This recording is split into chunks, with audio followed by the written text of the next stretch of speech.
I'm Patty Ann Brown, and you're in the strategy room. The Supreme Court is hearing arguments today in cases that could make same-sex marriage the law of the land. The justices will decide whether states can continue defining marriage as the union of a man and a woman, or whether the Constitution gives gay and lesbian couples the right to marry. The debate over gay marriage could be a major issue during the 2016 primaries. So how are the candidates reacting? Here with their take are political strategists, Taryn, Rosenkranz, a Democrat, and Pidot, Republican. Thank you both for joining us.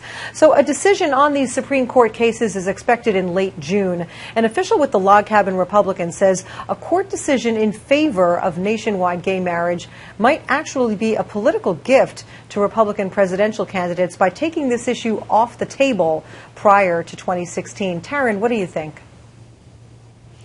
Yeah, I mean, I certainly think that Jeb Bush and Scott Walker, who are a little bit more moderate in their approach to this issue, would love for it to be taken off the table. I mean, they've got to win in some very early primary states where you've got a lot of conservative Christian pressure against marriage equality. So I'm sure that they're going to have to be able to thread the needle, if you will, and be able to speak out against marriage equality, but then still win a general election, which we're seeing that the polls are showing that Americans really are in favor of marriage equality.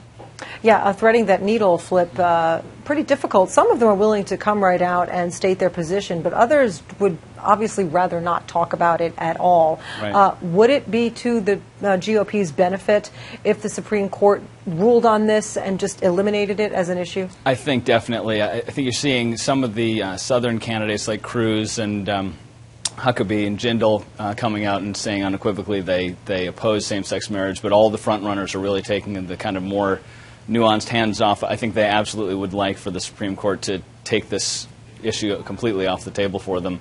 And I think it's actually looking more and more likely that that's going to be the case. Could be 5, even 6 votes on the court, not just to require that states recognize other states' same-sex marriages, but that find an actual constitutional right to it. And I think there'd be no bigger gift to the GOP. It's a little bit, I see it kind of as the inverse of the 2012 calculus, where it was a winner, same-sex marriage support in the Democratic primary, more of a mixed bag to a losing issue nationally. Yeah. Now on the GOP side in 2016, it's sort of a mixed bag to a losing issue in the primary, but more of a winner in the general. So threading the needle, I think, is the right term, again, unless the Supreme Court just takes it out of play.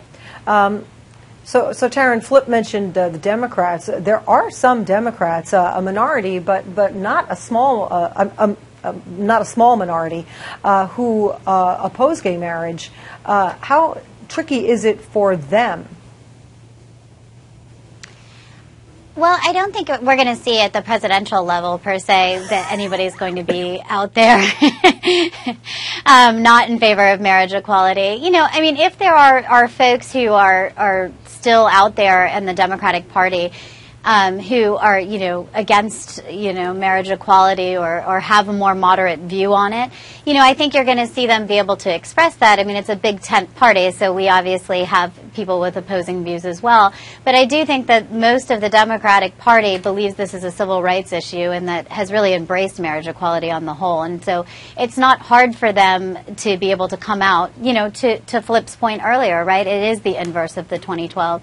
It's not hard for them at all to come out in favor of it. And I certainly don't think it's hard for any candidate to come out in opposition for it, per se. As long as everybody is sort of on the same page, which I think has been the message of the Democratic Party, that this, as long as it's not anti-discrimination that we're talking about, some form of that.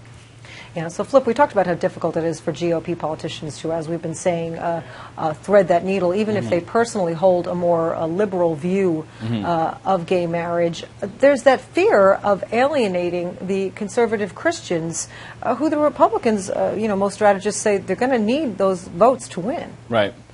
And that's a legitimate concern, I think, certainly in the primary political equation, and I think that's why they would just as soon have it not be a front burner issue. It doesn't mean the issue goes away, but it maybe becomes less of a wedge, less of a defining litmus test issue in the primary debates, whereas if this still remains unsettled, sort of the status quo, I think you'll see the media definitely keeping this an absolute front burner issue for all the GOP candidates in the primary. We have seen some candidates change their minds on this issue or move in a different direction on this issue. The GOP as a whole, do you see the party changing its view on this issue over time? I think it is. I think 4 years ago, certainly 8 years ago, but even 4, you would not have front-runner candidates almost uniformly taking at least a nuanced view in the GOP side, or at least a kind of middle ground view of saying, well,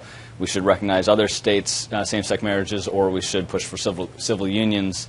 Even on the Democratic side, 4 or 8 years ago, it was a much different story. Both Barack Obama and Hillary Clinton had views that would be sort of right in the mainstream of the GOP primary pack today. So I think that the GOP is kind of a cycle, 1 to 2 cycles behind where the Democrats were, but I think they're on that same trajectory. Yeah. Taryn, what about that? As he mentioned, President Obama himself, expressed a position years ago that he has since changed, but kind of like a moving target here?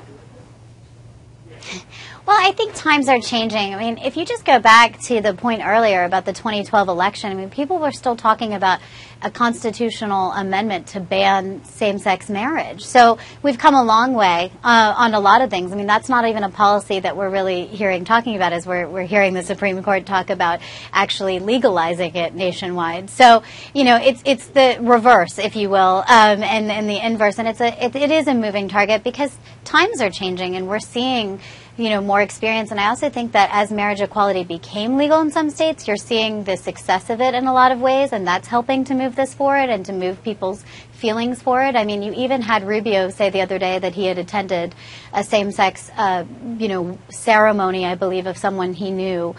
So you're seeing these kinds of things come out there as people are getting firsthand experience with it. And I think that that's just a sign of us all evolving as it becomes more commonplace. All right, Taryn Rosenkranz and Flip Pidot, thank you both for joining us today. Thank you. And check out foxnews.com for more on the Supreme Court arguments. I'm Patty Ann Brown. Thanks for watching.